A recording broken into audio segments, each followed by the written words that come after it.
Hello, beautiful humans. I have messages from our ancestors coming through for us in this reading. Welcome to this channel. This is Do You Tarot. My name is Erica, and I do pick a card readings on here. So if you're not familiar with how that works, I just shuffled this deck. And I got 4 cards, which means that I'm going to be tuning into 4 different general and timeless messages. And all I'm going to need from you all is to feel your way intuitively, psychically, synchronistically, significantly into which of the 4 cards or which of the 4 groups you are most drawn to. Feel free to listen to more than one if you genuinely are drawn to more than one. But once you're aware of that, head to the timestamp. It'll fast forward you to messages from your ancestors that are intended to be helpful and that will hopefully resonate for you all. Group 1, we have Fire Dragon. Group 2, Deep Blue Dragon. Group 3, Golden Orange Dragon. And group 4, Magenta Dragon. So again, feel your way. These are messages coming through from your ancestors. Whenever I do these kinds of readings on this channel, there's a lot talking.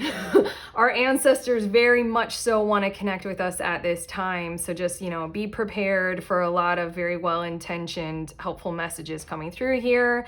Feel your way, trust your intuition, head to the timestamp. Fast forward, I'll see you there in your messages.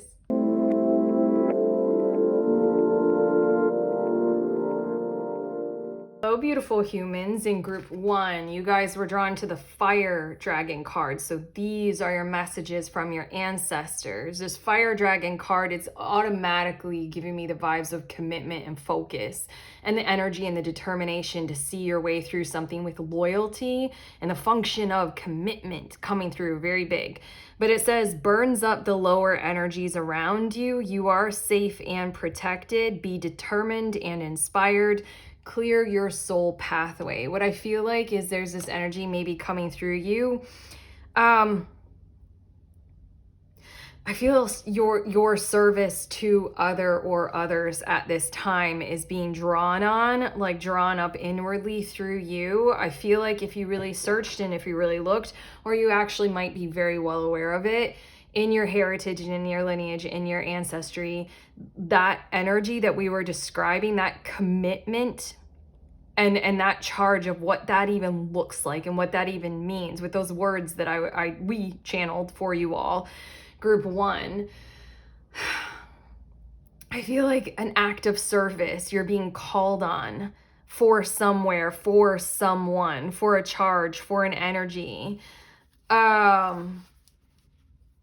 I'm hearing take care with them through your focus and your reality of in your heritage, in your lineage. You almost know who to call on, what's in your DNA, what's in your timeline there of like when that kind of dedication of commitment and loyalty and focus and determination to see something through to the end, when that was like a highlight of your heritage. Like you had ancestors who literally mirrored that heightened value. Like they had excellence in that area of their lifetimes, I almost feel like what your ancestors are here to tell you is like draw on them. Like it's coded inside of you. Find that because someone somewhere needs you, like needs your help, needs your determination to commit to and focus on whatever it is that they might be doing, that they might be needing safety and protection in order to do, and that they might be determined and inspired to do. These are big parenting vibes here, big like love your neighbor vibes, big like, support your spouse vibes here kind of energy. Big like, your kid wants to do something, kind of a thing. Or even like, God, flip that around. Your parent. Oh God, wow, I'm feeling this. If you're like a young adult and your parent is now like, you were raised by a single parent or something like that, and they're now at this point in their life where they have a bit of like freedom or spare time or something like that, and they're just like timid or insecure about pursuing like their passions now that they finally in their life finally can. This is you having that commitment, determination to like literally be a force of safety and protection for them to be able to do that. Ooh, in whatever way it happens, your ancestors are coming through here as in like you are so well fitted to be able to do this because there are a few key people in your lineage who did it really fucking well. And it's like written in your code, written in your behavior. You can highlight this, you can access this. Okay, bottom of the deck, we have 4 of Wands, which is such a celebratory energy anyway. And I want to say that there is mastery, graduation, celebration kind of level, like what we're talking about in your heritage. Like there were a few key ancestors here that they're right here to talk with you. I feel like you got a lot of ancestors who are like literally, I feel right now, I see it and I hear it and I feel it. Your ancestors are kind of like sitting in a mob and they're pointing to like 10 of them. Like 10 of them are standing up like, those who mastered this skill, stand up now for group 1. They're like pointing at like, do what they did, group 1. Okay, let's see your tarot cards here. We have 2 of Wands as well as 9 of Wands, which is, do you hear the call?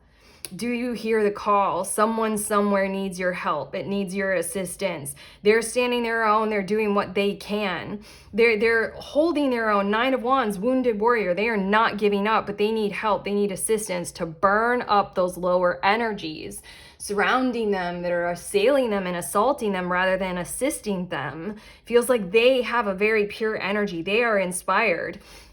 They have a clear soul here about what path is ahead for them. It's just something about you. This eagle on the 2 of Wands is giving me the vibes of you needed to hear this from some kind of a messenger source to give you clarity and clarification of you're meant to do this. Like you're meant to be there for them and with them. It will do you no harm. It will do everything, everywhere, everyone a whole lot of good. Do you want to take this on?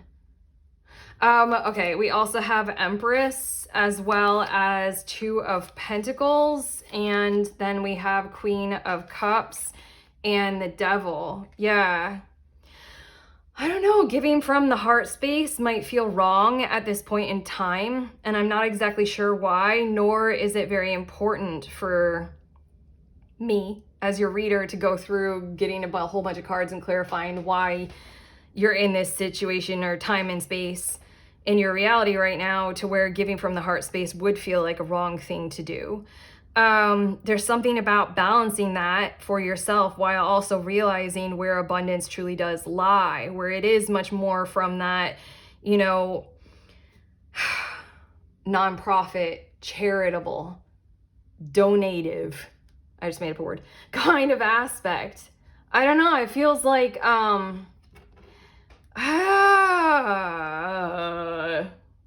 it feels like how, you know, economically speaking, we're all compelled, the whole world is compelled to like engage with this kind of winning, losing kind of a game. And you have to have a strategy to win. And so then that kind of negates the heart space. And that's maybe why it's all over the news that like a whole lot of couples or women are choosing to not have children, because having children is essentially giving from the heart space. And then you're financially needy. You put yourself in that kind of position because a child doesn't earn you money. Like, you know, the devil card here. And it's like the devil card is here to say there's a system set up in your life that's quite oppressive that you're linked to for some reason that denies you the availability of being in your Queen of Cups energy. And yet the Empress is sitting right here, as in we all know that the more abundant and prosperous and promising way is to have the heart guide us and lead us despite the oppressive, you know, blah, blah, blahs that we've got going on. Your ancestors knew this. They mastered this kind of art and skill to turn this kind of idea on its head. The whole entire thing of like, that it's a weakness to sit in a position of needing help. I feel like that's what's been telling you to not be able to be in your heart space and to be more giving, is because then you might turn yourself into a person who then needs help yourself, and that's weak. oh, someone who is weak right now needs your help. And there's something about engaging with this whole entire process, learning from your lineage by you yourself embodying it and playing your part, and like having that whole kind of coding in your DNA come out inside of you in your lifespan, in your lifetime. You'll start to realize how there is no weakness at all in needing help and in needing support. There's something about whoever it is that you're going to commit to, whoever or whatever this is, you're gonna realize how fucking strong they are. Like there's nothing weak about them. Whoa, okay, your next two cards, sorry, Mars and motion, as well as the 7th house and relationships. This is literally, and my finger knocked this 9 of Wands. Join in the good fight. Commit this 7th house with relationships. It has the tying the knot kind of vibes in the illustration. And the Mars, it even has that too. Look, it has like the ribbon surrounding the wrist. It's like, you know this, you know what it is, you know what it stands for inside of your heart space. Something was blocking your heart space because you sort of had to get by with it. You had to abide by some kind of an oppressive culture or an oppressive system. You had to do it, or you thought you did. And I feel like by doing this, by engaging with your mastery, you're going to be able to really, really like kind of witness fully and see how doing that, whatever that devil card is talking about, is the weakness. The Empress kind of vibes, you know, prosperity, abundance, femininity, motherhood, the embrace of family and the commitment to nature and the harmony in all of life and all things, loving of the environment and being one with nature rather than in opposition to it or above it, you know, all those kinds of vibes. Empress, you know, the harvest. All of that is symbolizing this kind of strength that this devil energy wasn't allowing. Your next two cards, we have balance and perseverance. Wow. I bring a state of perfect harmony into my world, and I do so without judgment. You're going to learn a lesson by empowering yourself to commit, to tie the knot to whatever it is that needs your help right now. You're going to become a part of a bigger whole, a bigger picture, and realize that that contribution contributes to some greater kind of fulfilling ideal that's just gonna like really show you something, really teach you something, guide you to somewhere. Perseverance. I know that I can do whatever I set my mind to. All of this is just waiting on you setting your mind to it, hence the commitment focus in your energy field right now. And your ancestors, they're like sitting there with such patience. I see them in my mind's eye. I see the vision of them. They're sitting there like yogis, cross-legged with kind of infinite determined patience to see this come through you, and or somewhere on the timeline, somewhere in your heritage, somewhere in your lineage, it will come through the bloodline again. It will be revisited. They just have an infinite patience to see this come out again, because there's something about in your heritage. Again, there are masters. There are like 10 of them that mastered this art, this practice, this focus, this determination, this perseverance to pursue balance and to be a guiding force of reckoning for providing safety and protection, and to commit to that with like a bond, a sacred bond in whatever way that looks like. I mean, like marriage tends to be that sacred bond, but also signing a contract to pursue a business together. And also literally, I've been thinking about Harry Potter way too much, and I've been mentioning it a lot in my readings, and I'm not even a Harry Potter like big person, but I'm thinking of when Severus Snape like does that magical bondy thingy with Draco Malfoy's mom. I don't know what it's called, and I don't want to tell any more details than that, but I mean, like, there are many ways to commit in some kind of a tied together, persevering kind of a way.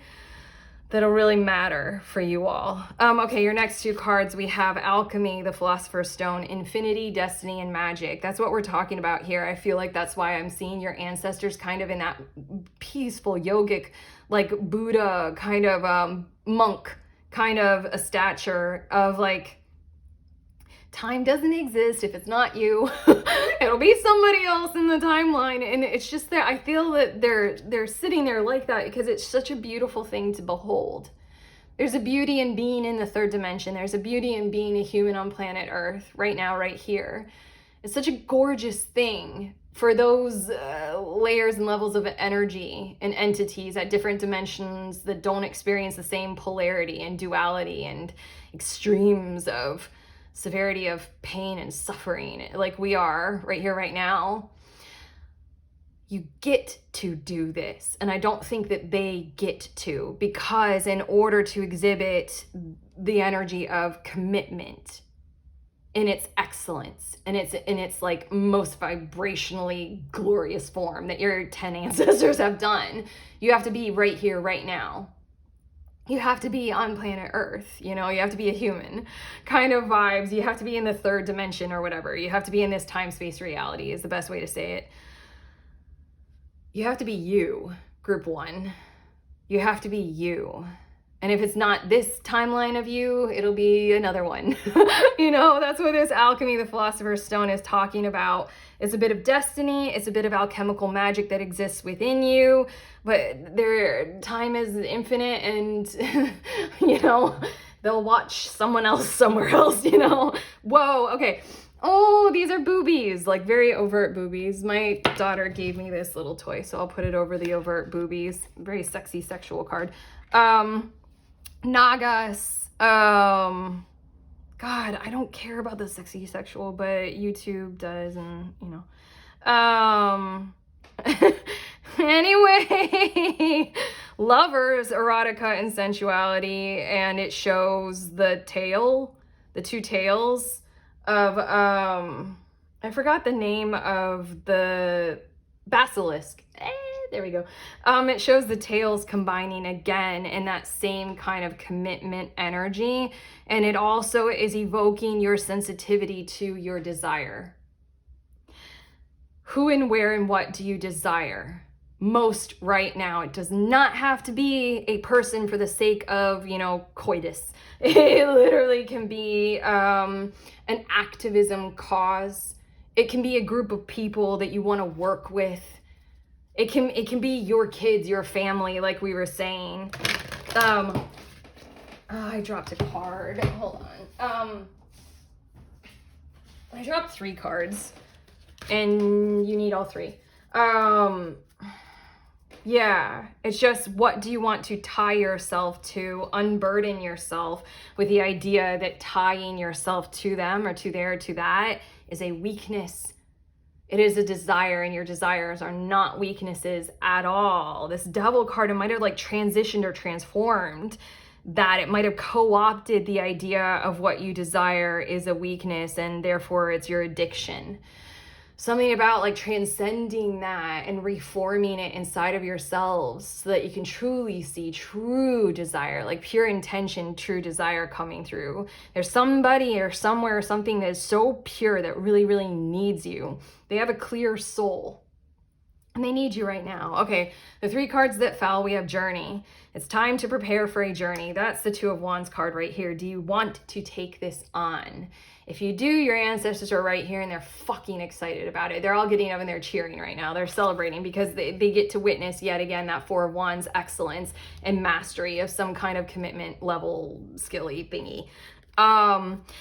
It may be impromptu or planned. Either way, make sure you're ready when the time comes. Pack your passport now. And that's the last thing that we were just discussing is your readiness. Again, that co-opting of desires, and you might have been like, I don't know, like the whole thing about human sexuality. Like for millennia, we've been thinking that just like sex in general is like the devil. And now we're all kind of reclaiming it. And we're like, it's not. It doesn't have to be like corrupted into like the only way that we can ever express our sexuality is in these corrupted ways, feeling like the devil ourselves when we do. Like we reclaim it And then we don't deny it, and then we find the pure part of it, the clear part of it that's expressed through us, you know, the Nagas thing. And then we also have believe in magic. Sorry, I wanted to say that's a part of your preparation to be able to handle this kind of commitment, focus, mastery, perseverance, kind of Mars, kind of warrior, noble warrior of commitment thing. Believe in magic. Open your eyes and see the magic that's all around in nature. The fairy of the Northern Lights says you are part of nature, so you are magical too. And here we are. Here we are right back with what we were saying with the Empress energy. There's something about nature or your consideration of being a part of the whole that you have been led to believe somehow. You've been pushed into some kind of a corner where that is a weakness. There are many parts of nature. In fact, our human bodies literally cannot exist without the cohabitation and like the what is it, symbiosis of a shit ton of little microorganisms, like little mites and funguses, things that literally live on us and inside of us. There's something that I read or I saw that was like this stuff that exists between our toes, and we literally die if we didn't have it. It's just like this stupidity of thinking that hyper independence is the mode to go on, and that if you need anyone or anything, then you're weak. It's sheer lunacy, because we need these mites or else we die. Does that make us weak? You know? I like that. The fairy of the Northern Lights says you are a part of nature. This person that needs your help, you're a part of their cause. If it is a person, an environment, a situation, you know? Your last card of these cards, and I have two more. hold on. We, your ancestors, is transformation. Wow. This fairy tells you to surrender to a transformation in your life that's happening for your highest good. Embrace your transformation. The best is yet to come. That is the promise from your ancestors about all of this. Hold on. Can't show the nipples. Yeah. I forgot what I was saying because I'm trying to cover stuff. That feels pretty important for your ancestor message here. But again, this is your whole message. Like, I feel like your ancestors aren't going to be like super pissed off if you don't do this, but I mean, like, this is like such a strong invitation into embodying a true representation of your life force energy. It's just kind of unreal. Like, it's in you. Your soul wanted to experience this. Your ancestors would love to see this happen in our world right now. So surrender, because this is truly for your greatest benefit, for your highest good. It's going to help you to realize that, like, even though you have this idea that if somebody needs help, then they are weak, it's just kind of going to show you maybe a bit of turning that idea on its head, maybe showing you a bit of your weaknesses.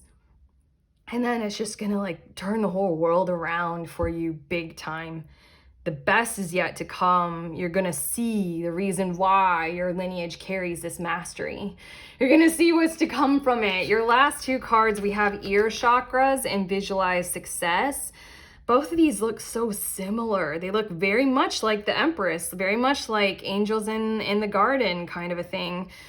Ear chakras, notice messages that appear as sounds, music, and words from both external sources and within your mind. These messages are real answers to your prayers. Are you all clairaudient? That was one of the first psychic gifts, I want to say, that came online for me. I became very cautious about who I told about any of that kind of stuff. But that Two of Wands with that eagle, if you remember the eagle on that card, I so want to show you guys, but I cannot handle messing up your cards at this point. I'm an asshole. I'm so controlling. But yeah, your ear chakras, I just want to say that with that eagle, there's somewhere, somehow, someone trying to deliver you these kinds of messages, like literally an email to like for a particular cause or particular charity, or like a person who's been trying to communicate with you, or they did reach out and then they just like cut off contact because something about your responses to them just let them know that you didn't want to or you weren't going to help. Something like that. Also, the fact that this angel has her hand on her womb, this empress is pregnant, and everything that came through about, having children, and they are financial liabilities. So, get your eyes on the prize, and the prize being money. It's just, there's a different calling for you all. It's just something about that. And then the visualize success, see yourself doing well in this situation and have faith in a positive outcome. Have faith in this is kind of the most worth it thing to do, and see yourself as a master of this. Your ancestors are very celebratory at that last statement. They really, really need you to know that you got like those 10 master builders in your heritage, in your lineage. Yeah, they would fucking love to see you do it all over again. Like, have them all come out in the embodiment of you right now, you right here, right now. They just kind of really love that there's success in that kind of a way coming through you. But okay.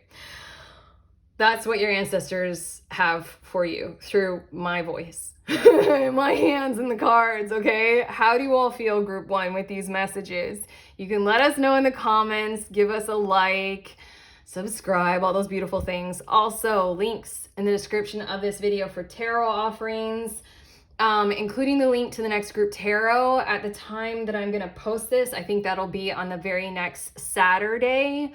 I host those on the last Saturday of every month. So if you are a tarot reader or a divination tool reader at any level, what we do is we very informally meet together over Zoom and we read for one another. It is so valuable. You get a reading from several different readers at one time, and you get to give the gift of reading for other people. It's $11 to sign up, super cheap, very, very valuable, very magical, and a force. I love doing this. I love hosting these things. Check out the link. It'll give you more info and you can sign up there. Sending you on your way. Please remember, we are all free and we are also all connected, always, at the exact same time. We love you.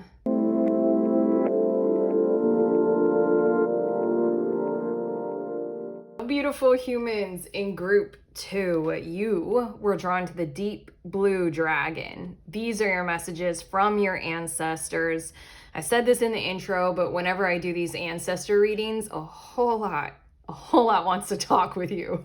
That's what tends to happen. And I'm mentioning that right now because immediately with the vibe of your cards, there's this energy from your ancestors of how deep can you go.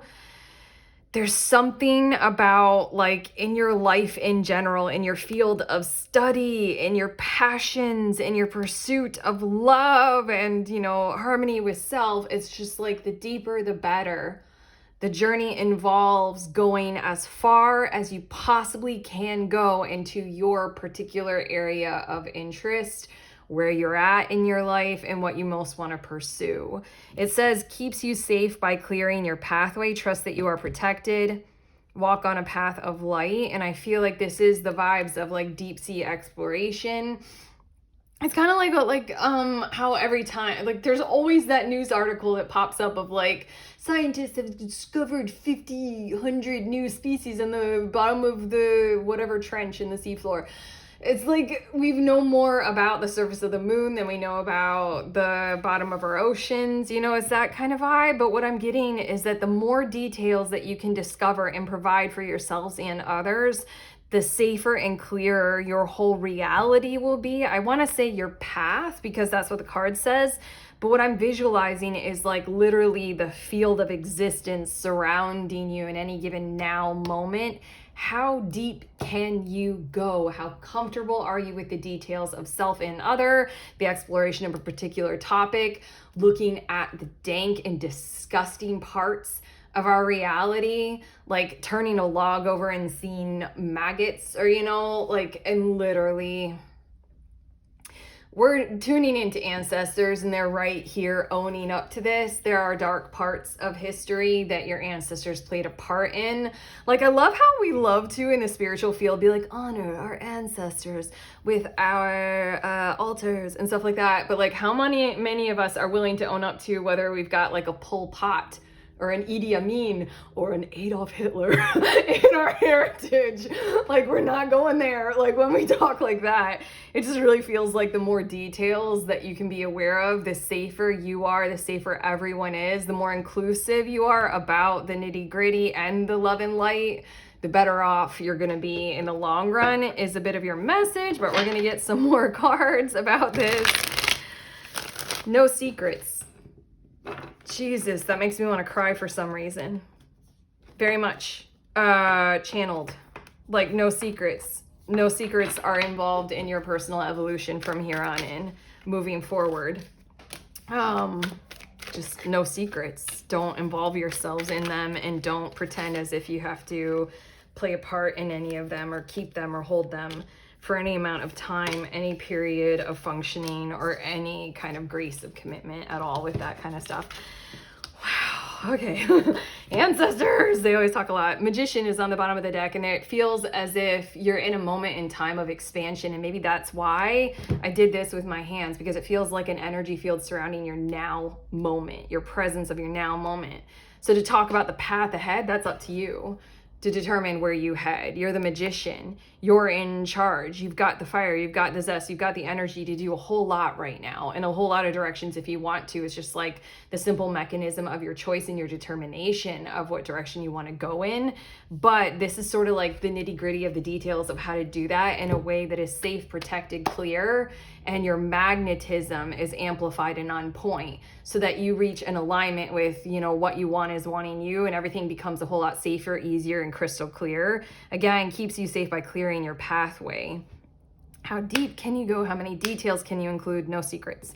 Shit. Okay. And it does include the word trust. Trust that you are protected. Something about the ability to trust reality. Trust your life form essence in this reality. What do you need? What are those things that are required in order to build, keep, and maintain and include trust as literally an energy or a value?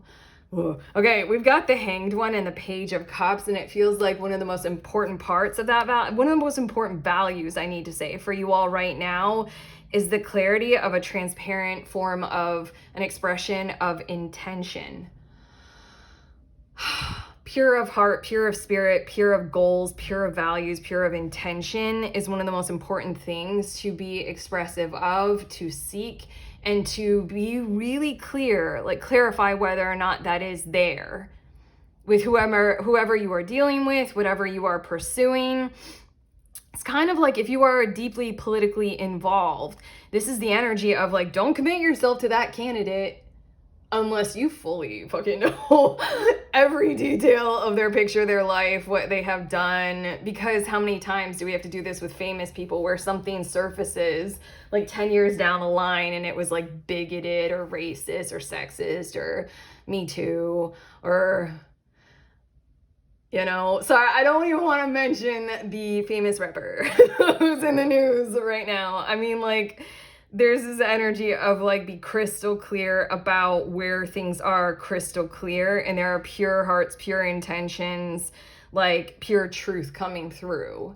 And this is why I think your ancestors are like, how deep can you go? How much can you discover and uncover in the spirit of, if I know it and there aren't any secrets involved, then I can trust my reality and I can move in whatever direction that I want to pursue. We also have the Eight of Pentacles, which is you doing this devotional kind of work and committing to it. And also I want to say you being in devotional partnership with the work that is required for you moving forward for whatever it is that you're desiring to manifest. This is a key ingredient in your manifestation potential and in your manifestation process. This is the energy of mastery of one particular quadrant or one particular area of that broad map of how do I go from point A to point B in my manifestation? How do I get from point A to point B in my life with my goals or what I desire or where I'm headed? This is one of those things. Your ancestors are cluing you into one part of the map, one little key entrance portion of your journey that's kind of over here on the map, but you really need to pay attention to the details of this particular detail. Again, your ancestors are like, how deep can you go? And it's sort of like, enhance, enhance, enhance. It's like magnify, magnify, magnify. Like we just described this map. They're talking about one portion of the map and they're talking about the details of that one portion of the map. And that's why they're here. They're layering you and they're leveling you and they're having you go down, down, down on a journey to really witness this, get it, and recognize you get this shit right, you get a lot of other shit right further down your journey. You get this stuff wrong, your journey is rife with cataclysm. And you're gonna have to sidestep and maneuver around a whole lot more down the line. We also have 5 of Cups as well as the 6 of Swords and the 2 of Pentacles. You're in a moment in a period of space and time right now to where you really can handle the darker parts of nature, reality, humanity. Like I just watched a little documentary on orca and I'm quite fond of them. While at the same time, I have to acknowledge that they are known to kill great white sharks and eat only their livers, which is pretty wasteful. And then they'll like eat the tongue out of a living whale.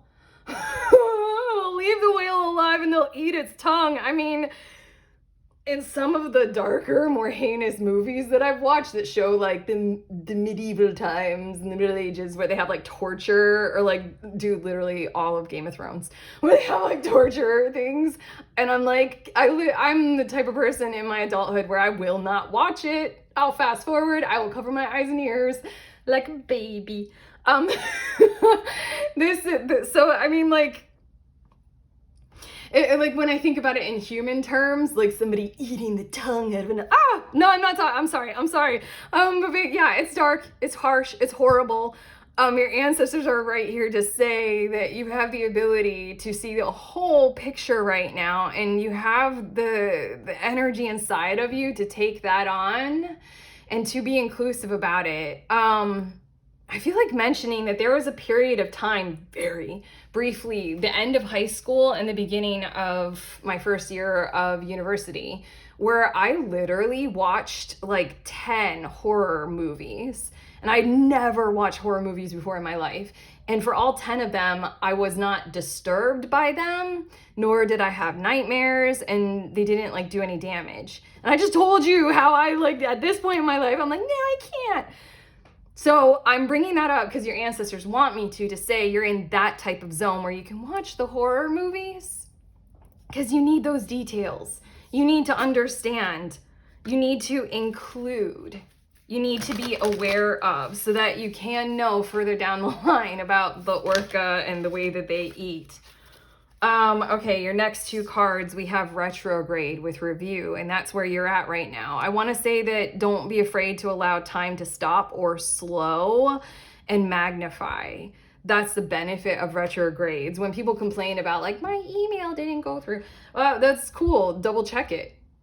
See if it includes all the details that you need to include. See if your language is, in the tone that you want to, convey your message and get the desired outcome. Like this is a golden opportunity you've got right here.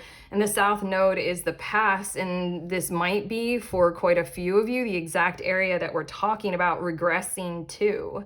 We're talking about going to, we're talking about amplifying and magnifying. Your ancestors, like the guidance of my hands when I was talking about that map thing, I kept going like over here, which, linear time, this is the past for when I'm doing a tarot reading. Over here is the past. Over here on the right side is the future. Maybe if I was like Korean, I would consider it different because of the way that they read, or Arabic or whatever. But regardless, this is the past. South Node, there's something to be aware of. There are secrets maybe in your heritage, in your lineage, and in your ancestry as well to go through and to discover. Again, wasn't that something that we were talking about? Like, do you have a tyrant? Do you have like some unsavory characters back there, or some situations to go ahead and review because you're in that moment in time to be able to do so? We have failure coming out and says, I understand that a mistake is only an opportunity to learn. And that's the idea. It's kind of like, I just thought of, do you guys know the show Atlanta? I'm an American. I'm in America. We have a dark ass fucking history. And the show Atlanta did an episode that was like imagining what a modern era implementation of reparations would look like. And basically they had like, if you had a slave owner in your heritage and in your lineage, that means that you are now, right now, the people, like the ancestors, or the children of the children of the children of the slaves that your ancestors owned, you owe them reparations. It's like, let's find this stuff out. Your ancestors are somewhere in the past, somewhere down the line, somewhere in your grand scheme of things, there are those mistakes to account for and accommodate for in the now moment, so that you can include them, so that you can be aware of them, so that you can have them. This is you, group 2, as the human that is alive right now. This is your opportunity and your moment in time to learn from them, to acknowledge them, to see why they happened and why they occurred, to see where that is in some form, like that you can like do something about, that you can change and transform. Like if you had ancestors that like decimate, again, I'm going American with this, that decimated the bison, the buffalo population, or that were whalers or something like that, still with the orca, then you can become an animal advocate, an environmental, activist or something like that. You have this opportunity if you include the whole picture. And then we have pride. I love myself and I see myself in everyone. You have such a transformative energy in your ancestor reading right now. They want you to sort of transform the mistakes of the past eras. They want you to see them. They want you to see the secrets and the truth. And through your love of self, with this Two of Pentacles kind of energy, for you to take it on and to provide for you in a kind of way that is very befitting for what you want to do right now, for what you can do about it right now in your timeline, in your lifetime. How can you recover from those past failures or past mistakes of maybe people not even in your heritage, not even in your timeline, but just the family of humans in general and where we're at right now? How can you include the whole dark and gritty sides of us, especially if, as we've been talking this whole entire time, and in your parents or your grandparents or your grandparents' parents, and just those generations, there were some dark things that occurred and happened. This is your chance to kind of account for it and balance it and bring your whole lineage to a different destiny. Heal ancestral trauma. Heal what other people might be going through as well, as a part of your manifestation journey moving forward. Your next 2 cards, we have Grays short with timid, misunderstood, and shy. And we also have fire element with warrior, passion, and fearlessness. I do feel like group 3, that your ancestors are here to witness this transition and to egg it on. They would rather say encourage it. They want to see you move from this whole kind of living in the shadow of the harm and the secrets, and moving into this, surrender to the passion of being a warrior of advocacy and change and something to celebrate, something that you form into consciousness and into our physical material world, and you create that feels like it's actual healing rather than whitewashing or glossing over.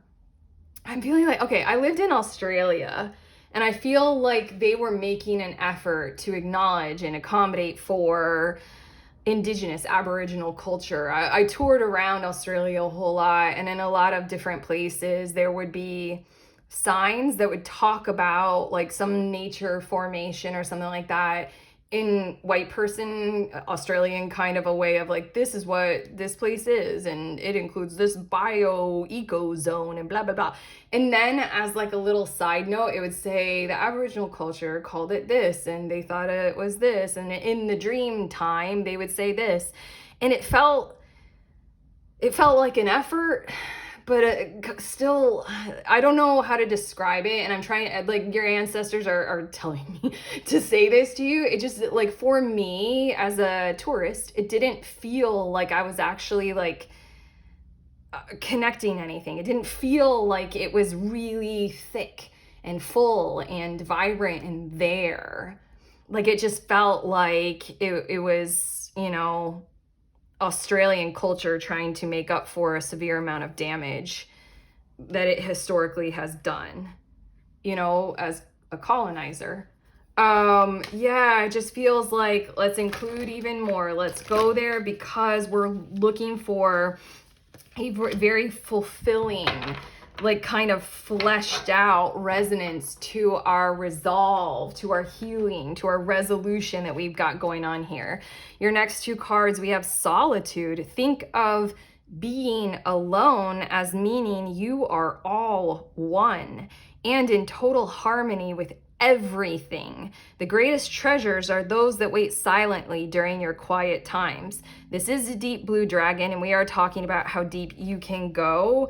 And some of the times when I've been able to go the very deepest and uncover even more, do even further research on myself, or like, you know, like psychically, or through healing modalities, or, you know, a great breathwork session, or that kind of investigation, or the time to sit in a library and go through research, or the time to get online and go down those rabbit holes on Wikipedia or whatever, have an endless chat with AI.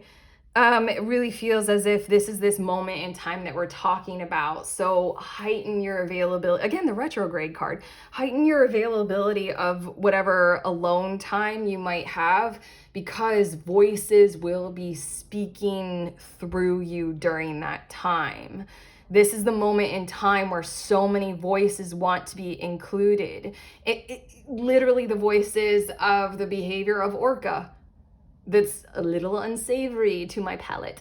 The voices of the maggots on the underside of the log, you know, those parts, they want to come through, they want to be included because something that you're manifesting really needs them. And further down the line, that awareness is really going to help for whatever you contribute, for whatever you offer, for whatever you have to give, for whoever you are and however you're treated. It really feels like in these moments in time when you can claim that alone space, this is the most beneficial thing to be aware of, the most beneficial thing for you to do. And then we also have temptation. Dude. Okay. You're going to have to be visiting the unsavory. And this says, are you in denial about an unhealthy habit? Perhaps one that makes you feel guilty. This fairy says you have the power to overcome temptation, whatever its guise. And I feel like this is kind of the justifications of some parts of the heritage or the lineage, you know, like the temptation to keep a secret. Like, you know, when it came up as those examples of like Idi Amin and Pol Pot and Adolf Hitler, like your family might not tell you, like our heritage, like there are some like Nazis or something, like they might like never say that again or something like that. There might be temptations to keep things covered up. And this is also dealing with the aspects of life that we kind of choose to whitewash or gloss over because, I don't know, it's a more palatable documentary about Orca if we just talk about that they're matriarchal and they teach their children and they are very communal and they have language, and like, you know, if we focus on those things, it's pretty. And like, you might be tempted to stay with the pretty, but it's like, yo, we got some dark shit. We got some dark pasts like to go through. And it feels like just facing the, like, how the temptations and the guilt of other humans in your past or just in your reality right now might prevent the whole picture. But again, your ancestors are right here to ask, how deep can you go, group 3? Your very, wow, your very last card, which is so appropriate, is cut your cords. Perfect. Ask Archangel Michael, which he's like the protector dude, isn't he? And this is talking about trust that you are protected. This is the time to go on that journey. Like I said, it's that weird little moment in time like I had at the end of high school and the beginning of college where I could watch horror movies. Don't know why. You got that. Yes, but this is what we're doing here, to clear any old attachments to fear that stem from past relationships, freeing you from destructive patterns. This is literal ancestral healing. Literal, like in your lifetime, in your timeline, you can see it. You can see it and you can understand why they did what they did. Like one of the darkest things that I learned about in Australian history, and it's pretty fucking recent history, and the same in American history. We just don't have like a collective term for it, but they're called the stolen generations, where it was like children of Aboriginal people were taken and adopted and like taught to be very white and like colonial and kind of stuff like that. And it's just really shredding and harsh. We face it. We understand why it occurred. We look at it from all angles and we see, how do we actually heal this? How do we actually move forward? This literally is going to influence your manifestation, presence, and power on this planet right now. Your ancestors are here just like, oh God, thank you. Thank you for being here right now, group 2. Thank you for being who you are. Thank you for taking this on. This is big work. This is bright work. This is a challenge, and this is golden. This is committed. This is beautiful. This is partnered. This is the energy that we need right now. This is fucking gorgeous. I could go on and on, honestly, but me as a reader, I kind of want to, I'm done. Like, your ancestors literally want to keep egging you on, like keep like, you know, firing you up to do this, because they're so excited about it, because it's just like they know how much this is needed, how much this heals, how much your presence is involved in this. And it's just like, this is that period of time. This is that opening, and eventually it'll close and you'll have to deal with this stuff. And however it like rears its ugly head in your future. But for right now, right here, right now, you got to retrograde to acknowledge all this kind of stuff, okay? I'm cutting them off. I'm done, so we are done. Oh shit, how do you guys feel, group 2? If this reading has helped, if you heard it well, you know, and you know, whatever, let us know in the comments, you know, like the video, subscribe, all those beautiful things. Also, links in the description of this video. At the time that this video is gonna post, next Saturday is the next group tarot reading. I host it on the last Saturday of any given month. It's hosted over Zoom, and if you are a reader at any level of tarot or any kind of divination tool, what we do very informally is we meet over Zoom and we read for one another. It is tremendously valuable. And I love doing it. It's $11. I make it super cheap. But head to the link, find out a bit more about it, and see if you want to sign up. Otherwise, sending you on your way. Please remember, we are all free. And we are also all connected always at the exact same time. I love you.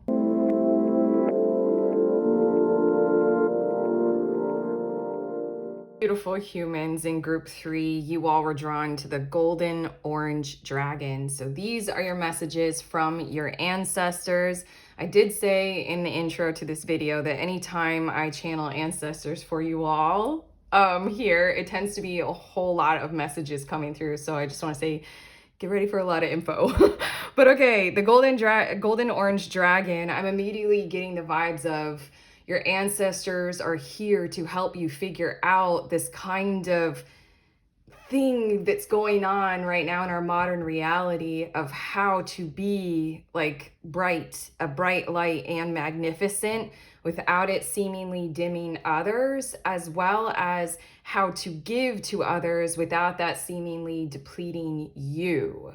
It's sort of like there's this kind of way of doing it, especially like if you give a whole lot to other people, are you empty at the end of the day? Because your card, it says expands your light for ascension, and then it says be a peaceful warrior, help those in need, remember your magnificence. I feel like your ancestors are going to talk a lot through the cards, and they're going to give us some clues about how to do a thing like helping those in need while remembering our magnificence, because it just feels like a very confusing thing that we got going on. Like between the rich and the poor, and if you are a helpful person, then you are poor, or if you are mega rich, then you can start a foundation or a charity. It's just like, it's a confusing thing, and I feel like your ancestors are here to sort of show you a bit of guidance right now in this reading. Bottom of the deck is we have the Lovers. It feels like relationships, and what I'm hearing from them is that it all comes down to aligning with very useful people who are in alignment with you, and you are in alignment with them. So check on that right now. There's sort of like, I'm literally at this point, you all, I'm just opening my mouth. Your ancestors are talking. There's something about like, check on your vibration, check on your frequency. And there's something about being able to hold it in any given conversation, every single moment, your vibration and your frequency of truth, honoring who you are, honoring your ideals, honoring what you have set for yourself in any given now moment or throughout the day, because I feel as if there's a certain amount of idealism that wants to come through you that's like, I don't know, your ancestors don't really want me to point out how it might be being suppressed, or you might have a hard time living the truth of your ideals or your idealism on a daily basis. What it feels like they're here to talk about here today are the truths of the process of how you can continue the peaceful warrior, good fight way of going about building in your life, living your ideals even more, remembering your magnificence, and being even greater kind of thing with all this kind of stuff. Your ideals, they're saying, again, I'm opening my mouth now. They want to say a thing or two about how they come through in this surge of brilliant light coming through you, which can come in the form of like a magnificent nature about you, about how you treat others or those in need, including the warriors protecting animals and nature right now, other species on this planet, whether they're plants or fungi or anything. Or it comes through in like a surge of a voluminous emphasis of like a very high volume energy of an emotion, like an emotional current.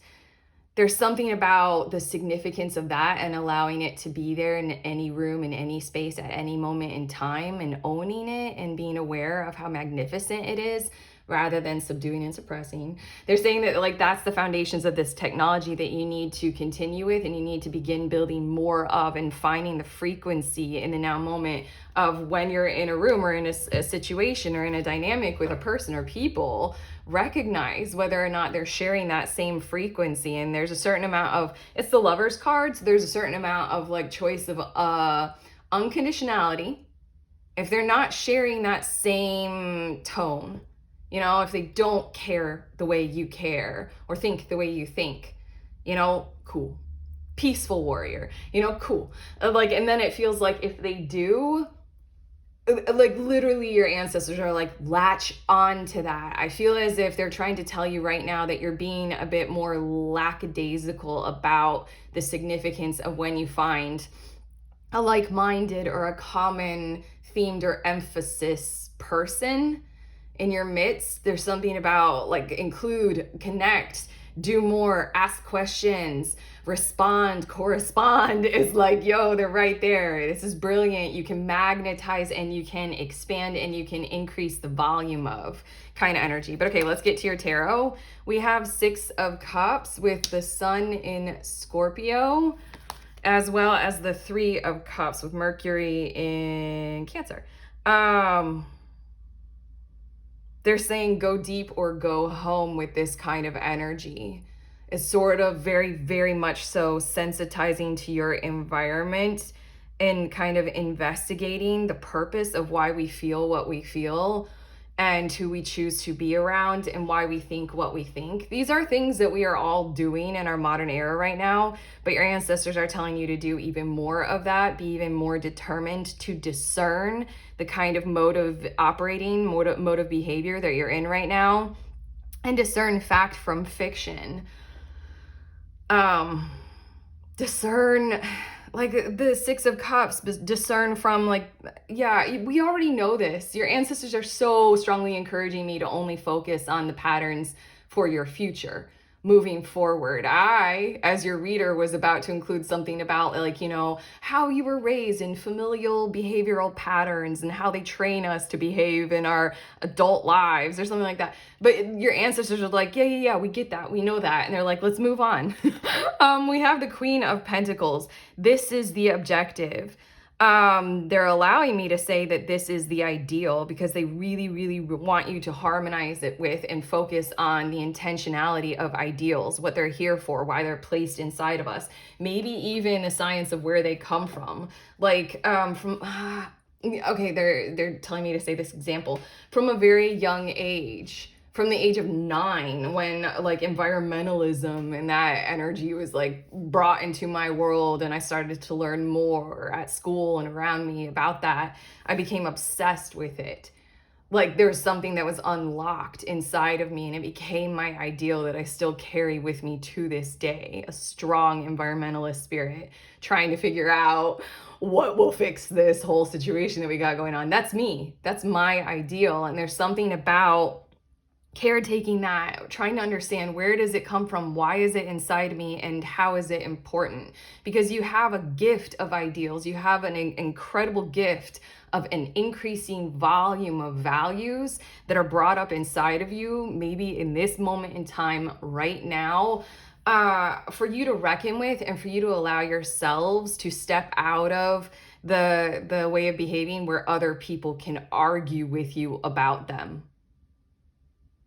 I need to highlight that. Your ancestors are like, don't allow yourselves to be in the behavioral mode of where you need to win an argument about what you determine is your high value, your idealism. You do not need to win any argument in order to start building with those values and those ideals. There's something about, like, it's not about being on top and being right and winning that gets you to the Queen of Pentacles, hosting your idealism and hosting your perspectives in a very beneficial kind of a way.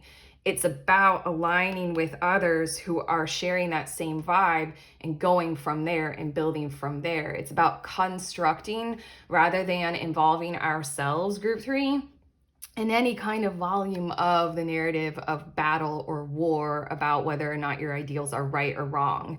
It feels as if, I'm going to turn over your cards now, but it feels as if your ancestors are here to tell you that your values and your ideals will literally never be right or wrong for all people or everywhere or anything. Sometimes they might not even be the right or wrong thing for you. Sometimes my environmentalism, for me, gets in the way of my ability to consume.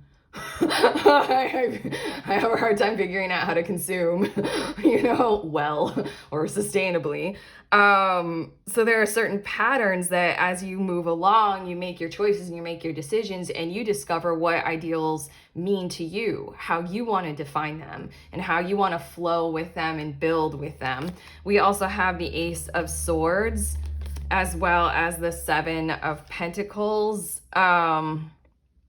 Yeah, they kind of want me to stop at the Ace of Swords, so I'm just going to cover that up. Your ancestors are really taking over. They're very assertive in your reading, man, and I'm very hot. While I'm channeling this, they're very kind of like urgent, like you have actions to take. You need to get going. Crystal clear mind, crystal clear mind, crystal clear focus. They're really wanting you to clear out your mental space and the hazards and the trauma and that kind of stuff. Focus on the intentions of what they're trying to communicate right here, right now, about there are reasons why we feel the way that we do, why we think the way that we do, when they're based on those foundational elements of ideals and values. Why? It's almost like this Ace of Swords is here for your permission. Your ancestors are giving you permission to figure out your own definition of why they are important for you. Why do you think you have them? Like for me, this would be me asking me the question of why does environmentalism resonate with me so much? And where do I want to put that inside of my mind? Like in importance or something like that. Like, yeah. And do I have to be right or wrong? Is climate change real or is it a hoax? Don't really care about proving it. I have an ideal and it's very, very important to me. Like it feels like that's the kind of defining thing that your ancestors are encouraging you to do. And then they're encouraging you to actually make this physical, to set a structure in an order that you can count on and you can lean back on, like sustainably in your material world into the future, building patterns of behavior, like cutting through the chaos of the mind and going straight to the order that you want to keep that is based on those intentional values and your pursuit of your ideals and building them and growing with them. And again, the key functionality here is aligning with people who share them rather than focusing so much energy and effort and needing to prove them right or wrong and needing to battle those who do not share them. The Seven of Pentacles is get to work, slow and steady. Count on the availability of resources, count on your ability to see the work through by the end of the day. And you can count on like, Seven of Pentacles feels like this is the kind of work that whether you succeed or not, it's still fucking satisfying to do because values and I'm going to add beliefs, but they don't want me to. Values and ideals, they are things that make it all feel right in the world. Like it's worth it to do whether we succeed or not because it's inside of us. It's coming from inside of us. Our motivation is true through ourselves, through our God selves, our higher mind. Now, I want to say it doesn't really matter right now about defining where exactly it's coming from, aside from this Ace of Swords as you get to. Sort of like I've sat and contemplated, where does imagination come from? Is anything even mine as my own individual Erica, or is it all this kind of like the all, you know, the God mind? Am I just like an avatar? Anyway, this is your permission from your ancestors to do that kind of contemplation and then align your whole material world with those ideals and values and get to work. Get to work on that harvest that you want to expect, whether it comes or not. And your last tarot card is Page of Swords. Communicate from that heart space and that head space moving forward. This is a process. This can all happen all at once, they are saying. You don't have to do it step by step. You don't have to approach any part of one thing before the other, even though the tarot cards came out in a certain order that is talking about relationships first. This Page of Swords is like, if you, after hearing their messages in this reading right now, if you align with the things that they are saying already, then it's like, speak from the heart space of, you know, these are my values. This is where they sit inside of my mind. These are my ideals. This is the order that I have set in my life to pursue them. This is what I've got going on that is in my material, physical world that is totally in alignment with these things. And communicate from there. Communicate from construction and communicate from a building kind of prioritization energy. And then that Three of Cups kind of, you know, valuable people kind of a thing, aligned people, they'll come along with all of that as well. Like it just feels like communicate from that head and heart space, most importantly, rather than it just feels like avoid that whole calamity and catastrophe of needing to prove that what you believe is true, you know? We have solar calm with clarify as well as debilitated with discomfort. Yeah, I feel like this is what's leading the way right now, coming from your ancestors, is they want you to understand how uncomfortable it is to live. I'm hearing the word vile. It is vile to live a life that is in defiance of, it is violation of you, violation of your rights as a citizen of the world. Wow, they're coming in with this stuff. Okay, it is vile to kind of treat you in that kind of a way. So, I mean, these are your two cards that want to like lend you a hand and throw you a bone about the pain that you might be experiencing and not being able, not being in a situation to fully express these kinds of things. They're trying to tell you, like, have comfort about the process. It can be slow and steady. That's a bit of Seven of Pentacles. Also have an amount of calm for your clarification process, what the Ace of Swords was talking about, and then build from there and then move upward from there. The debilitated and discomfort might be where you're at right now, where you're working the job that just like it's, for some reason they want to really focus on the word vile. But yeah, you're in that kind of a situation that you know has you not doing this kind of stuff. It's just like, take your time, take your pause to clarify all of this process for yourself. And then look at this.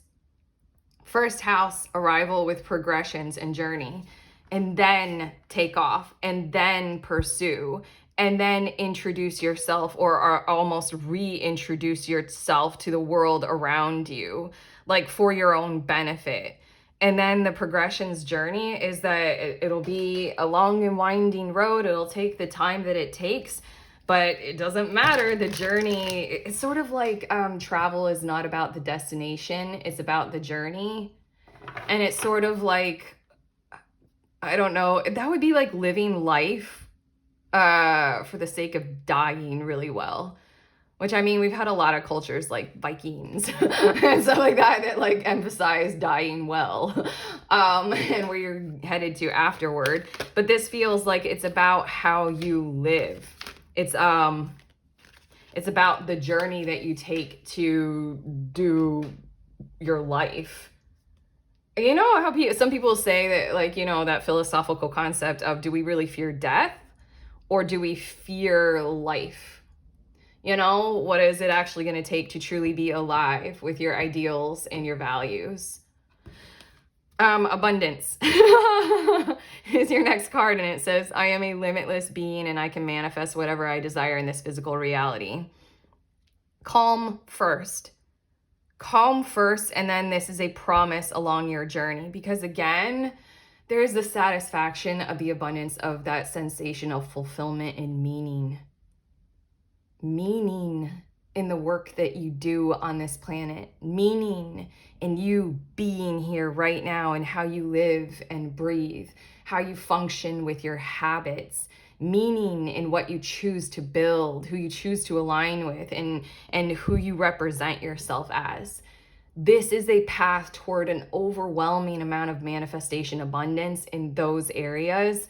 And like your ancestors really want to clarify that first and foremost. And then there's also that promise with the Queen of Pentacles and the Seven of Pentacles of that kind of financial stability, prosperity, and abundance that comes from being that limitless being the peaceful warrior, having magnificence, remember, fully amplified, also helping those in need. Like, to help those in need does not bring you down. And if you're up, it doesn't need to bring other people down, you know? This is just busting through that whole narrative. And then we have empathy, as we're talking about exactly that. I am open to seeing both sides of a situation.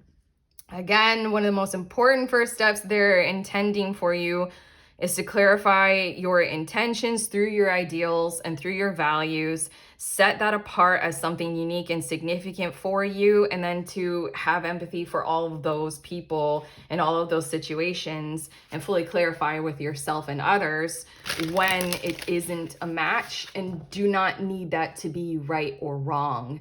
Do not need you to win or lose, you know? It just really feels like this is a process for stepping away from that whole entire dynamic. Your next two cards, it just really feels like something I channeled forever ago, and I kind of, they're telling me to do this. I don't like always giving it. When I had my consciousness rising, my spiritual awakening, like clear audience came through first, and it was a really uncomfortable period in my life, and there was like a whole lot of really wise stuff that was given to me, and I'm like, what do I do with this? There was something that I was given which had to do with a law of empathy. It was one of those like universal laws, like gravity. Like, we can observe it. And it's like the law of manifestation or something like that, law of attraction. Like, the law of empathy is everything is connected, and we can sense it emotively or in a myriad of different ways. There's kind of a universal language that speaks volumes, and it is through that connection, and it is all about that kind of connection. Think of mycelium and the interconnectivity beneath the soil and the way plants behave. They communicate a whole lot about where nutrients need to go and how to help others and stuff like that. That's the bit of that, of what you've got going on in your reading from your ancestors. We have star seed with self, memories, and identity. And again, we have that remember your magnificence. This might resonate a whole lot for a few of you who do resonate with that intelligence of being a star seed, remembering other lives, knowing that you have existed in different kinds of empathetic patterns before, where your values and your ideals were places and spaces of sheer abundance for you in those other timelines and those other existences, as well as this might be an indication for those of you who are fully aware of, you have contact with extraterrestrial entities and beings. Go ahead and communicate with them about this kind of stuff and see what they have to say. And then we also have pentagram with harmony, protection, and idealism. This is pretty cool because pentagram, pentacles, and it feels like we're getting the codes from your ancestors of a way to build with harmony involved. And you being, you being protected while you do that. And then I just freaked out because I just realized, like a dork, that the word idealism is literally on this card. Okay, you guys realize what we're talking about here, right? I mean, we're talking about how important our ideals are, plus the way to build with them and through them, rather than in constant antagonism about them or denial of them. Oh, your next two cards, we have moderation. Is there something you know you shouldn't be eating? Try to eat mindfully and healthily, although the fairies say that a little bit of what you fancy is fine. I feel like this might be very, very significant for quite a few of you where if you were living your ideals, it would directly impact your diet. We could say an extreme amount. Your ancestors are really wanting me to say an extreme amount of the very little that I know food science wise about what's happening, with food and agriculture, and, all of those healthier practices that grow healthier foods to put into our bodies, how we are choosing to eat, and how in alignment with our ideals that truly actually is, and how to go ahead and support that without punishing ourselves. They're telling me to say this. My dietary transition to the way that I eat now involved me needing to discover something like this, a process like this, to where I wouldn't berate myself if I did crave and if I did indulge. It was a long process. I allowed myself exactly this kind of significance because I needed to discover what foods I had emotional attachments to, why I did. I needed to do a slow process of seeing how I felt without them and if I felt better. Every part of my tastes and my desires for food changed over time. It's a slow and steady process, and the only way that it worked for me is through the love of myself and the realization and reckoning with and the reckoning with my own personal ideals. Again, it had a lot to do with where am I motivated inside of me rather than pressured from outside of me, including that kind of indulge in your cravings, advertising and marketing that can happen all around us and from our friend groups.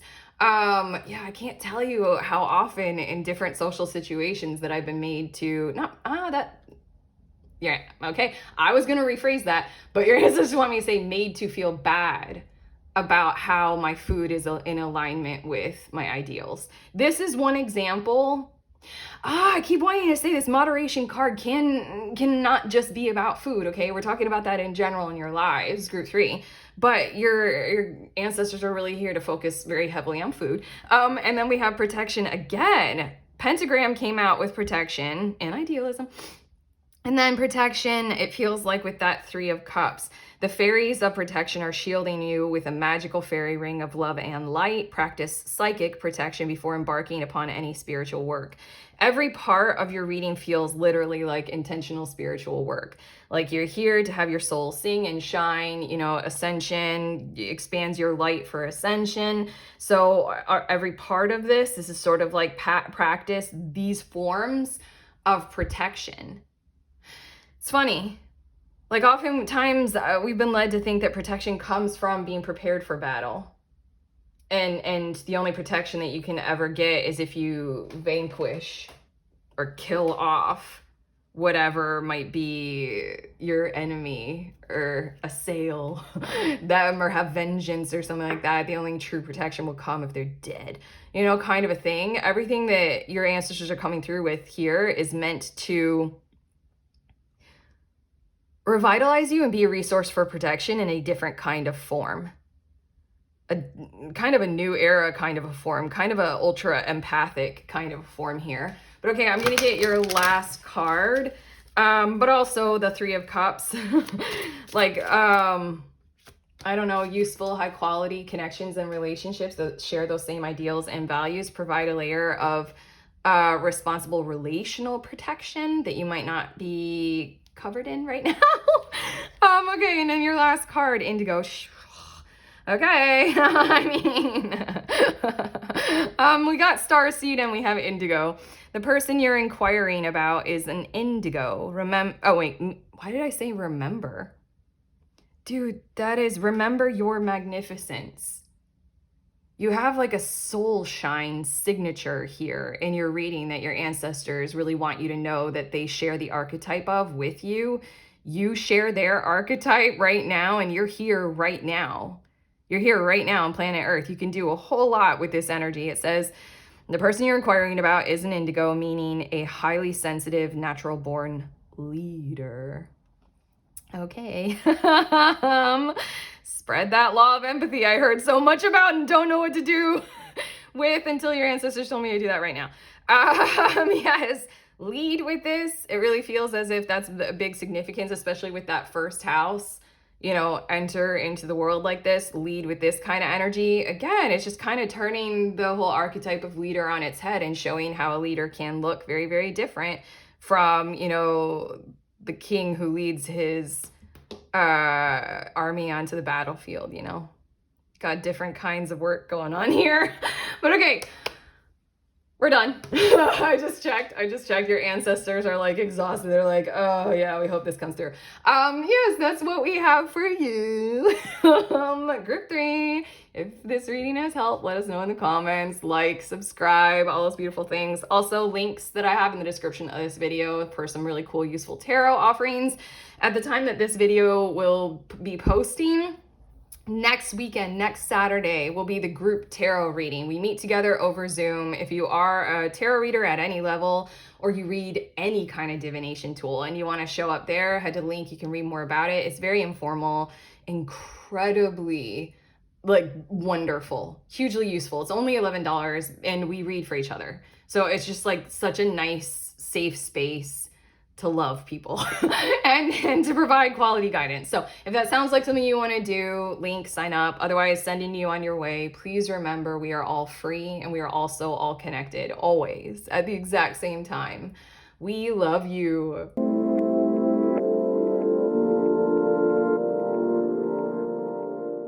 Beautiful humans in group 4, you all were drawn to this Magenta dragon card. These are your messages from your ancestors. I did mention in the intro to this video that whenever I do these ancestor readings and I'm channeling them for you all on this YouTube channel, they have a lot to say. So I'm just saying, like, get ready. They're going to talk a lot. But okay, your card that you were drawn to, I'm immediately getting a sense that we're talking about soul family, soul tribe coming through for you. And you're about to make a whole lot of, I'm okay. I have to say this as well. Whenever I do the ancestor readings, they kind of take over my words and I just like open my mouth and stuff flows out.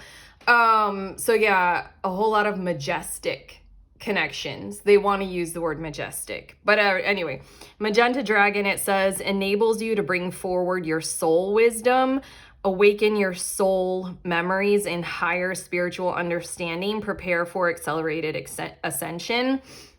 This is the time to not hide and to like increase your frequency of output. And then I'm also hearing like of apparel as in represent yourself as authentically as possible, as true to who you are in every single given situation of your moment of time right now, in the safest way that you know how to do, that is possible, in any kind of interaction that you can in this moment in time. And that will kind of be a force to reckon with that precedes you. That's just kind of like this magnetism kind of a thing that your ancestors, I'm getting the tarot, your ancestors are calling your awareness to. It's like, now is the time to like kind of put your best foot forward in terms of who you truly are, what you're truly going for, your awakening, your layers of consciousness, your understanding about spirituality, maybe any of the weird and wacky and woo-woo parts of you. This is the time to wear that on your sleeve along with your heart, because these people are coming through. And I keep saying people, but your ancestors are really wanting you to allow that it doesn't have to come in the form of a human. Your soul tribe and your soul family can come in the form of any kind of entity at all. Literally, I'm getting the image of a very large crystal or like a rock. I know that's funny to be a part of your soul tribe, but there can be communication and meaning and a connection in those kinds of things. Also animals, pets, very much so, plants, part of the natural world just in general, especially like wild animals that you can have some kind of really unique and incredible, meaningful, they want me to use the word introspective, connection with, as well as those in the spirit realm, all that kind of stuff. Not necessarily those in the spirit realm. Okay, they're literally taking over my words and my voice, and they won't let me say anything that's going to lead you astray. Basically, your message is do all of those kinds of things that make you right now to the best of your ability in the safest ways possible. They keep encouraging that. Like some of our society, depending on where we are in the world and what our unique individual situations are, like it makes it so that like we're truly not safe to show certain parts of ourselves, to talk about certain things that we're into or that we think about or that we are aware of or something like that. So that's why your ancestors keep talking about this group 4 in this kind of a way of like, the 9 of Cups is on the bottom of the deck. It's time to express yourself openly, emotionally, because you are aligning with, you are in alignment for soul tribe, soul family coming through for you and them together. And all of this is going to amplify all of the parts of you, all of the parts of them. And I want to say that there are extraordinary things on the horizon for you all to, I want to say work on, live together through, but there's this energy of just like vibe, like exist. And there's something of like, your guys are coming together, and it's really important for your output to reflect who you are so that they can magnetize toward you and they will recognize you. Maybe you're the one out of this group, or one of the ones who has confidence, or maybe the most confidence right now to showcase yourself. And in that kind of a way, you do lead the charge of, you know, drawing these people or these, you know, your soul tribe, soul family to you, because you're the one who opens the door and they get to walk through and reciprocate in kind by showing up as who they are with all their woo-woo, wild and wacky and weird stuff too. Your tarot, wow, we have the 8 of Swords. This is the permission that your ancestors are here, hoping that you are ready and open and willing to receive, to sort of literally like the Magenta dragon burning this curtain that might be covering it up and all of its truth, all of its glory, all of its conscious awareness. This 8 of Swords is that it's just like, it's time to break free from the imprisonment to the best of your ability. I always am a reader who likes to point out that the 8 of Swords is acknowledging that there is a situation that has put you in some kind of a closed and encaged kind of mental kind of state. You know, trauma, you know, soul fragmentation, all that kind of stuff. But it's time, to the best of your ability, to receive these messages and to flow into your group. We have 8 of Swords straight into Queen of Swords, and that's the objective right here, is to express yourself, to speak your truth, and to say what it is that you know. There's a whole lot of stuff about conscious awareness, maybe on a personal level, but I really feel as if this is the energy that your ancestors are calling you to reflect on your awareness of things like your psychic abilities, what you know about consciousness and existence, what you know about, humans and how we behave and interact, like where you're at in that whole journey right now, your spiritual journey, let's call it. Conscious awareness feels like a more useful term because of the swords and the swords. We also have the Knight of Pentacles as well as the 10 of Swords. And then we have the 2 of Swords and the 7 of Swords. My God, there are so many swords. Your ancestors really wanted me to kind of stop at the Knight of Pentacles and say, like, and then get to work. Like, when you all come together, recognize them, know each other, pay attention to that. Do not let it pass you by. Knight of Pentacles is an energy of paying attention to the details. So is Queen of Swords, is calling out the details and not letting important ones slip by. It's an open giving of conscious awareness of information and truth and stuff that is really beneficial to know. There's something about get to work on healing each other, healing yourselves, healing through tribe, healing through soul recognition and memories of past lives and being together. Maybe we're getting really, really kind of very, very spiritual with you all. It's something about in this moment of time, and again, the 9 of Cups is on the bottom of the deck. In this moment in time, how much are you all comfortable about what you are aware of in the research and self-exploration that you have done into your psyche and into what you are feeling like existence is, into truths? This might be, how far down rabbit holes have you gone? What have been your spiritual experiences? Have you done a plant medicine journey? What kind of conspiracy theories are you into? Like all that kind of stuff that we love on social media. It just really feels like the more that you are you and the more that you are open about your particular version of that kind of stuff, the more all of these people will be able to recognize you, you recognize them. And then it feels like a whole lot of kind of individual journeys between each other and you both and you all happening simultaneously. This kind of healing, resonating, amplifying, cleansing, clearing. I don't know, there's something about interacting that's going to help each other.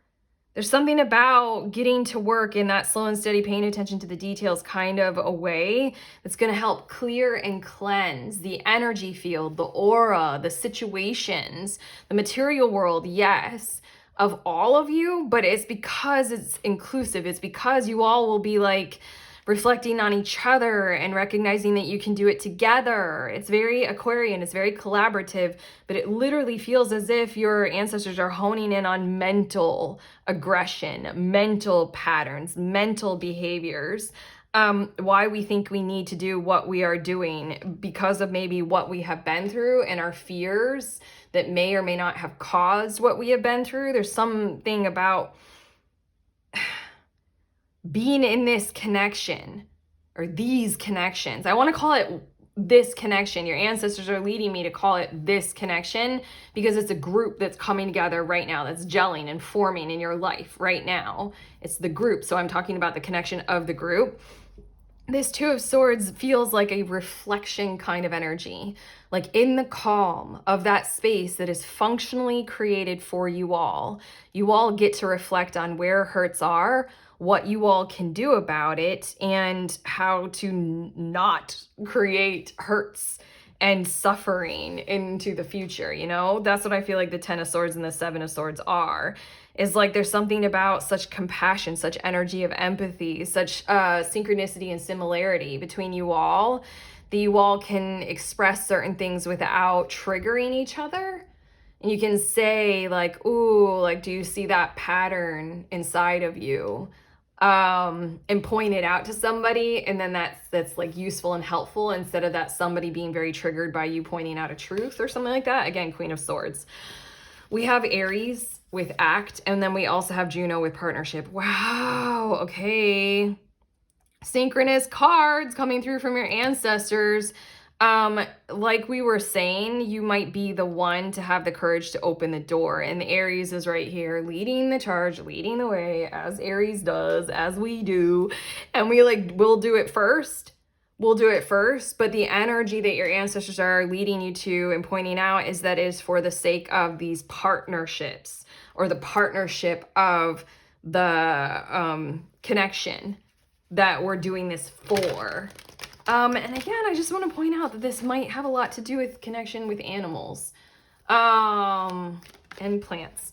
I just want to it's not me, sorry, your ancestors want to offer that as well, to be extremely open-minded, because this soul tribe, soul family might include a bit of like introspection and reflection on what the patterns of behavior are of a particular species of animal, or of plant, or of a particular kingdom, like funguses, and why are they what they are, kind of a thing. And if you reflect on that, and they become a part of this like, useful and beneficial soul tribe, soul family building, clearing, cleansing, mental space kind of energy, you can go extremely far with that.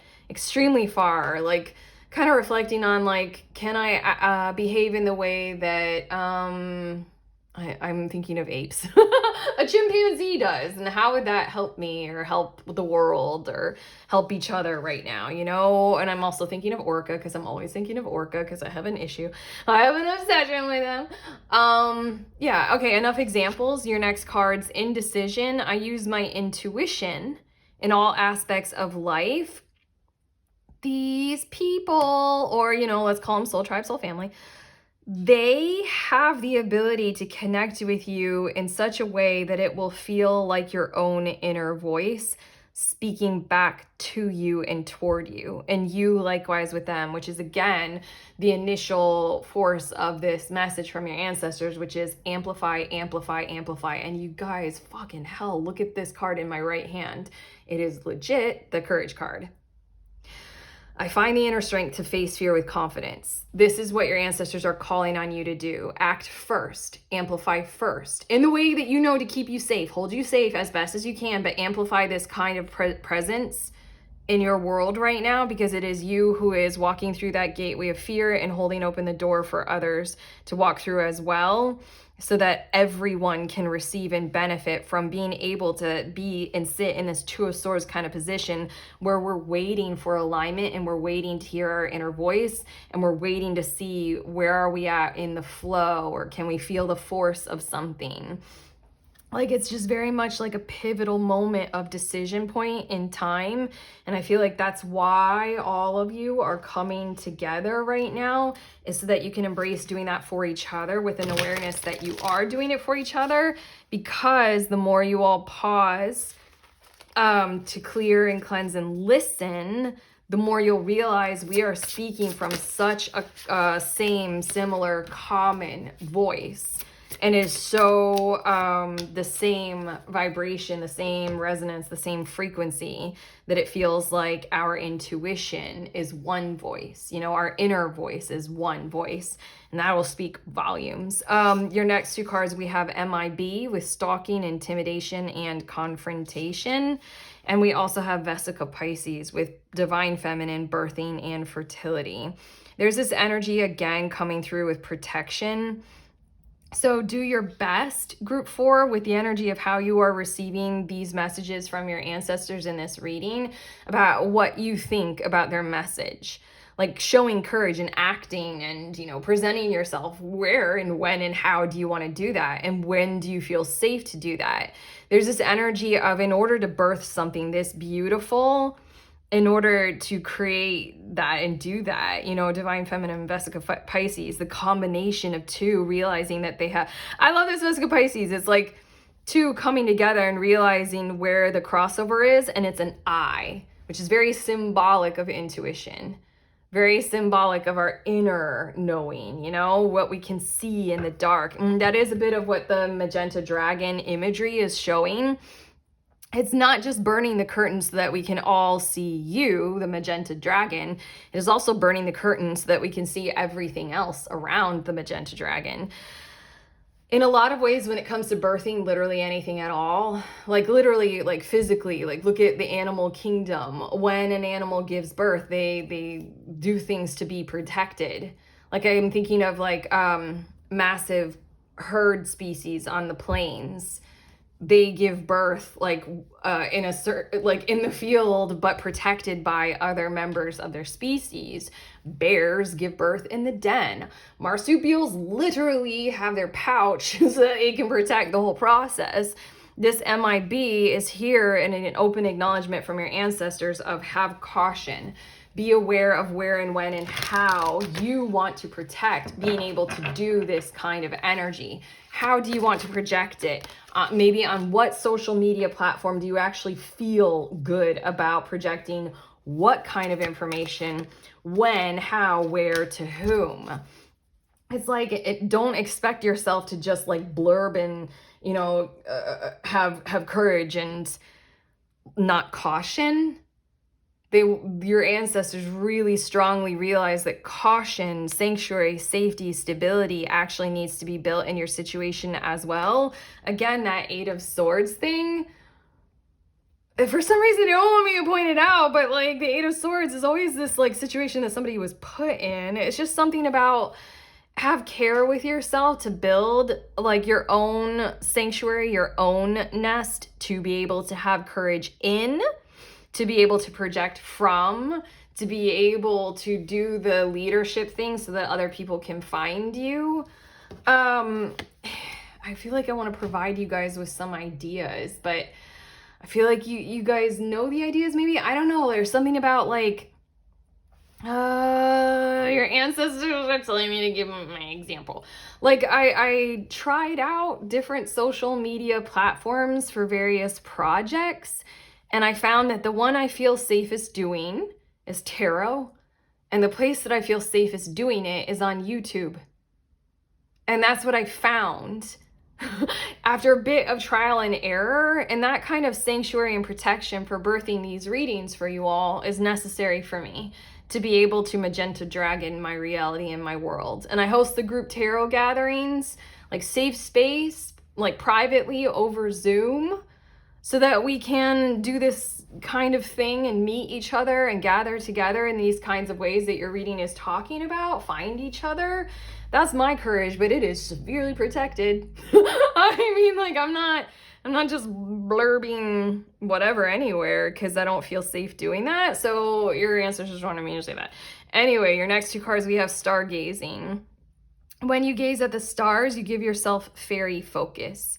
Your intuition will flow more freely and reveal what you need to know about your situation.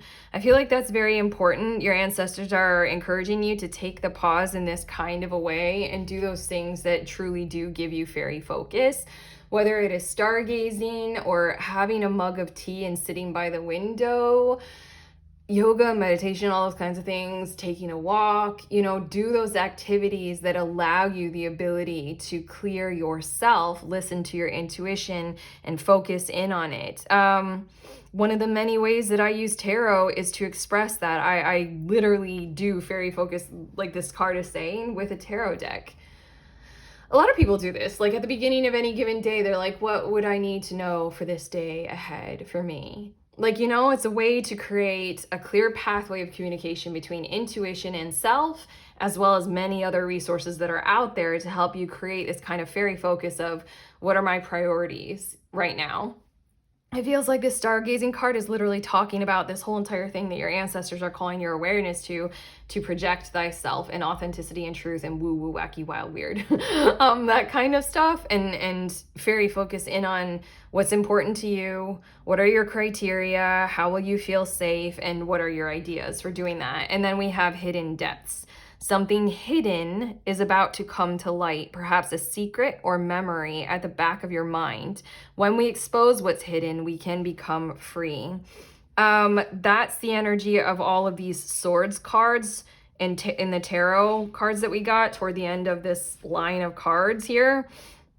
It really feels like there's a lot in the back of our minds, in your soul tribe and in your soul group, that has been hidden, that wants to come to light through the refreshing reality of being able to do it in communion with those that you recognize in a resonance at a soul level. They're going to help you feel secure and safe to do this kind of magnetism kind of work, to heal, to bridge gaps, to belong, to understand patterns, relationships. I can say way too many things about this, but also it feels like the energy of the hidden depths card is merely calling your awareness to something hidden is about to come to light. These people, or your soul family, your soul tribe. These are energies or people or animals or whatever that like you're going to remember. It's kind of like what they say, like we forget all of everything that is existence beyond human right here, right now on planet Earth in this dimension. When we're born, we forget that stuff. Some people remember and they're awesome, and I love to hear them on podcasts. Like we're reading about them in books. But there's something about like you have forgotten each other so that you could live your lives like outside of the connection for the time being. Now is the time to find each other again. Right now I feel like crying, so much crying. Now's the time to remember. Now's the time to embrace that those hidden depths are no longer going to be hidden. They're coming to light. Again, Magenta Dragon, we're burning away that curtain that was the dousing of the forgetfulness that is almost like the requirement of this time-space reality dimension functionality of human on planet Earth. Your last card from your ancestors. I was going to say this way back when I was pointing out the eye on the Vesica Pisces, third eye chakra. It is safe for you to see the energy of love in all of its forms, such as angels, auras, and visions. This is very, very important for you all, because most importantly, it feels as if it is safe for you all to see each other, and you all will bear the frequency of love. Again, I'm going to point it out one more time. The 9 of Cups was on the bottom of the deck, which does symbolize when a person is capable of experiencing the truth of their own joy and how emotionally fulfilling that is, to be authentic to one's self and to be able to achieve several levels of wish fulfillment. But again, the emotional acknowledgement of what lights you up and what feels like love and what brings you happiness and you to your own version of happiness. You're about to see that resonate in others. Third eye chakra popping off real big right here. And then also third eye, I do kind of associate with the energy of intuition as well. Maybe because one of my first spiritual experiences, a woman, she did Reiki and she turned my third eye inward. And so then I associate third eye with being able to see my innards and therefore the voice of, inside.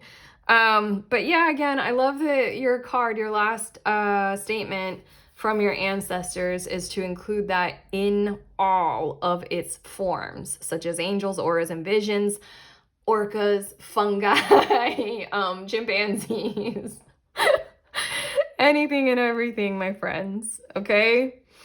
That is what your very useful, hopefully, messages from your ancestors have for you guys. Group 4. How do you feel? This feels like pressure, but it's not supposed to be, but it also is. And if this reading has helped, do let us know in the comments, like the video, subscribe.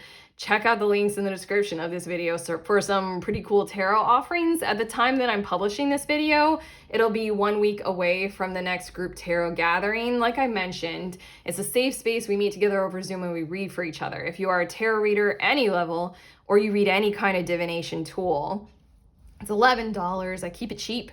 And basically you can practice reading for other people and you receive a reading from other people. It's immensely, enormously valuable to be in that container. If you want to read more about it, sign up, head to the link. Otherwise, we are sending you on your way. Please remember, we are all free and we are also all connected always at the exact same time. I love you. We love you.